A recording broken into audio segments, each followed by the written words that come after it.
हाँ तो दोस्तों इस वीडियो के अंदर हम एलाइट ब्लेंडर्स के आईपीओ के बारे में बात करेंगे और जानेंगे कि इस आईपीओ के अंदर आपको अप्लाई करना चाहिए या नहीं। चलिए शुरू करते हैं।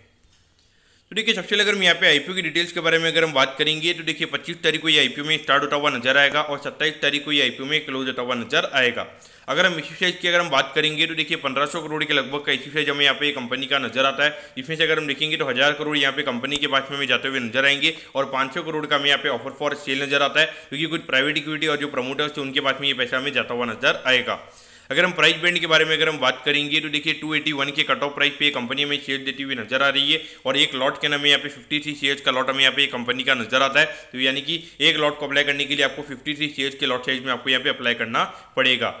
अब अगर हम यहाँ पे कंपनी के 1000 करोड़ का जो कंपनी फ्रेश इशू कर रही है तो उसको कंपनी कैसे यूज़ करने वाली है, तो देखिए लगभग 720 करोड़ के लगभग कम यहाँ पे ये जो कंपनी ने जो लोन्स वगैरह लिए हुए तो उसको यहाँ पे कंपनी रीपे करेगी। तो उसी के रिगार्डिंग यहाँ पे कंपनी का आईपीओ में आता हुआ नजर आ रहा है। तो डेफिनेटली जब अगर कंपनी का 720 करोड़ के लगभग का डेट अगर ये कंपनी का कम हो जाएगा तो लगभग 60 करोड़ के लगभग की जो कंपनी की प्रॉफिटेबिलिटी है वो हमें यहाँ पे पोस्ट टैक्स यहाँ पे बढ़ती हुई नजर आ सकती है। तो मार्केट डेफिनेटली यानी कि जो भी बड़े बड़े एनालिस्ट होंगे वो देखेंगे कि ये जो 60 करोड़ का जो ऐड होगा तो उसकी वजह से आने वाले टाइम पे डेफिनेटली कंपनी के लिए बेनिफिशियल रहेगा और इससे जो कंपनी का जो डेट टू इक्विटी काफी कम हो जाएगा। तो आने वाले टाइम पे अगर कंपनी को और एक्सपेंशन वगैरह अगर कंपनी को करना रहेगा तो उससे वहां पे कंपनी को और इजीली मार्केट में डेट मिल सकता है। अब अगर हम यहाँ पे कंपनी के रिटेल कोटा की अगर हम बात करेंगे तो देखिए अराउंड 35% के लगभग का रिटेल कोटा में यहाँ पे कंपनी का नजर आता है। यानी कि ऑलमोस्ट अगर हम देखेंगे तो 520 करोड़ के लगभग का कंपनी का रिटेल कोटा, यानी कि आपके लिए जितने भी यहाँ पे जो रिटेल वाले जो लोग जो 15,000 की एप्लीकेशन लगाते हैं उनके लिए काफ़ी गुड न्यूज़ है, क्योंकि उनके लिए यहाँ पे अलॉटमेंट के जो चांसेस जाएंगे वो यहाँ पे काफ़ी ज़्यादा अलॉटमेंट के चांसेस जाने वाले हैं।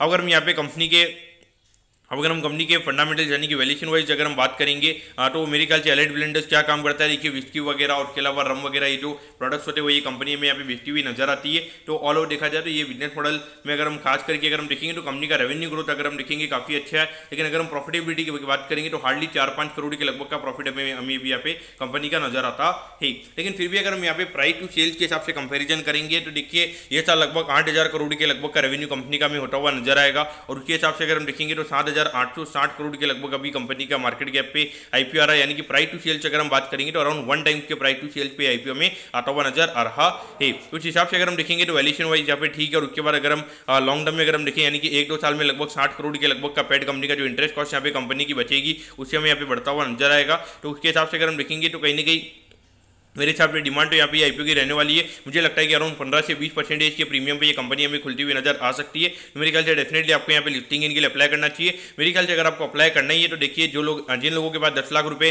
उन्हें यहाँ पे बिग एच की एप्लीकेशन लगानी चाहिए और जिनके पास में 2 लाख रुपए तो वो जितना भी कोशिश करें मेरे ख्याल से आपको रिटेल में एप्लीकेशन लगानी चाहिए, क्योंकि वहाँ पे जो आपके अलॉटमेंट के चांसेस जाएंगे वो यहाँ पे काफी ज्यादा रहने वाले हैं। क्योंकि अगर आप स्मॉल एच को अगर आप देखोगे हार्डली 5% का कोटा होता है, यानी कि हार्डली 75 करोड़ के लगभग का कोटा और आराम से लगभग 3,000 करोड़ की डिमांड हमें आती हुई नजर आएगी। यानी कि अराउंड 40 टाइम्स हमें स्मॉल एच कोटा बढ़ता हुआ नजर आएगा और रिटेल कोटा मुझे लगता है कि मैक्स टू मैक्स हमें यहाँ पे 12 टाइम्स बढ़ता हुआ नजर आएगा। डेफिनेटली 12 टाइम्स के अंदर आपके जो अलॉटमेंट के चांसेस जाएंगे वो काफी ज्यादा रहेंगे। इसीलिए मेरे ख्याल से फर्स्ट फोकस आपको यहाँ पे रिटेल कोटा पे होना चाहिए। तो मैं कहता हूँ कि एलाइट ब्लेंडर्स के आईपीओ के बारे में आपको सब कुछ समझ में आ गया होगा। अगर आपकी कोई भी क्वेरीज है आप कमेंट कीजिए, मैं जरूर आपके कमेंट पर रिप्लाई करूंगा।